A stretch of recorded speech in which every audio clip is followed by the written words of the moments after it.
Kita telah melakukan setup pada model. Jadi kalau lihat di sini ada di bagian eh, model, dan selanjutnya akan kita lakukan adalah kita akan melakukan setup pada bagian views, URL, dan juga template. Perlu kita pahami bahwa pola di Django mulai dari user. Ketika user mengakses sebuah website, maka dia akan request melalui sebuah URL. URL itu apa? URL itu adalah alamat yang di atas, misalkan localhost tabungan, seperti itu. Jadi dari URL ini dia akan dihandle oleh sebuah views, dan views ini di dalamnya nanti akan ada template HTML bagian apa yang di render. Kita akan kembali ke VS Code kita. Di sini kita bisa lihat ada satu buah URL di dalam folder banking app. Kita akan menambahkan satu buah URL lagi di sini supaya bisa masuk, menambahkan dari aplikasinya, aplikasi tabungan.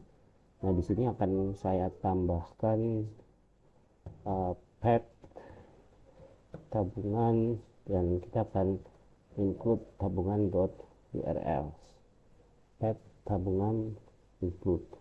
Nah, ini kalau masih coding artinya dia belum ada filenya ya, jadi kita perlu import. Kita bisa menggunakan autocomplete, code fit, lalu import. Ini bisa dilihat sini sudah ada include-nya. Terus kita save. Setelah itu kita bisa masuk ke dalam folder tabungan, karena di sini bisa dilihat tabungan.url, artinya di sini harus kita buat satu buah file .urls.python. Jadi kita bisa kopas dari template sebelumnya. Di sini kita bisa kopas, misalkan kita import pad, dan juga kita import views yang ada di sini, dan nama dari URL-nya adalah tabungan. Kemudian kita masukkan URL pattern-nya di sini, URL pattern, dan kita bisa tambahkan di sini, tambahkan di sini, misalkan kita ingin menambahkan list dari buku ada di sini ya. Jadi ini viewsnya nanti kita punya fungsi namanya list buku, dan kita namakan sebagai list buku. Nah, selanjutnya gimana? Selanjutnya kita akan ke views, bisa dikontrol klik untuk pengguna Windows.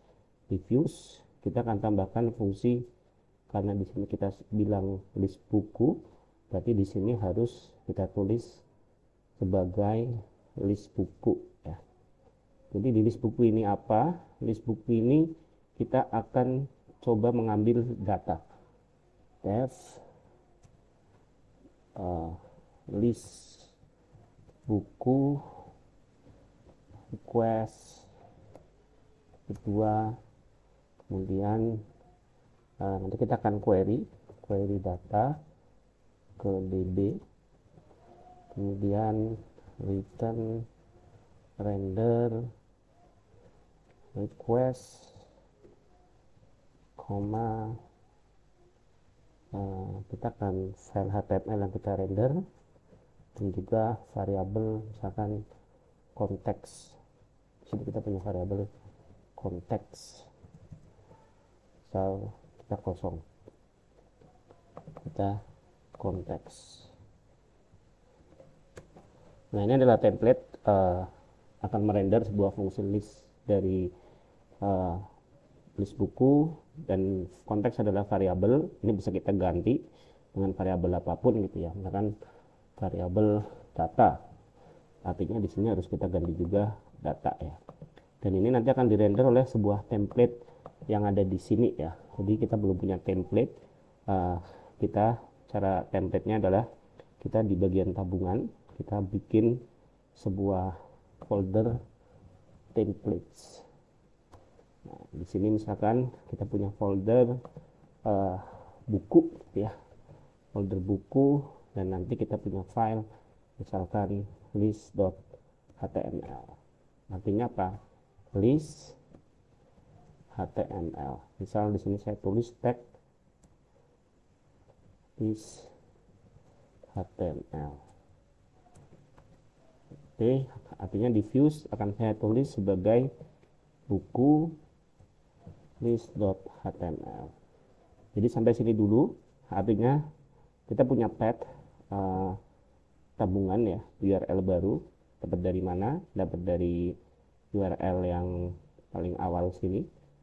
Jadi di sini kita bilang bahwa akan diakses melalui slash tabungan ya, dari rootnya ya. Jadi localhost 8000 slash tabungan, dan di sini tidak ada path, tapi hanya tabungan, akan merender list buku. Kita akan coba menggunakan browser. Kita jangan lupa untuk kita kembali nyalakan.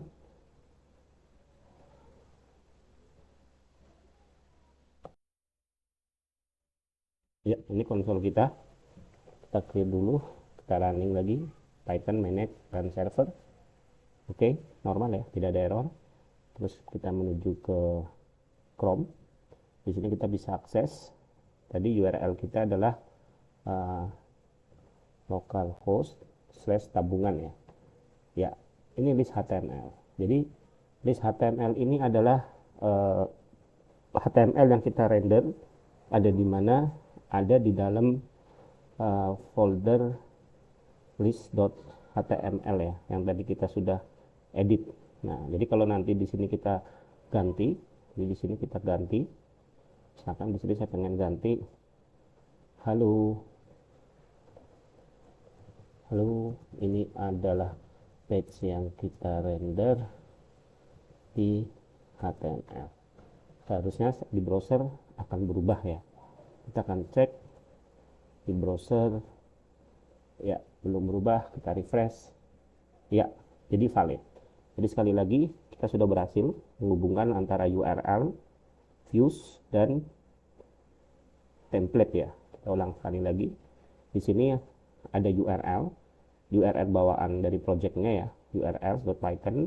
Kita tambahkan satu path gabungan, dan di sini kita include dari aplikasi tabungan ya, dan ada file URLs. Jadi bisa diklik, ada di mana? Ada di folder tabungan, di file URLs, dan kita tambahkan satu buah path.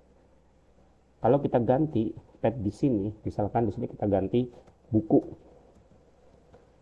maka tentu saja kita akan melihat di dalam browser, kalau kita refresh, ini pasti error, not found ya, karena tidak ada page dengan hanya tabungan.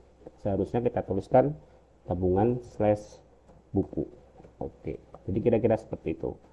Kita bebas gitu ya, kita bebas menentukan URL ini mau apa ya. Cuman karena ini masih di bagian rootnya, kita tidak pakai slash buku. Jadi kita kembalikan ke buku, dan kita bisa akses di browser dengan tanpa buku ya. Enter. Oke.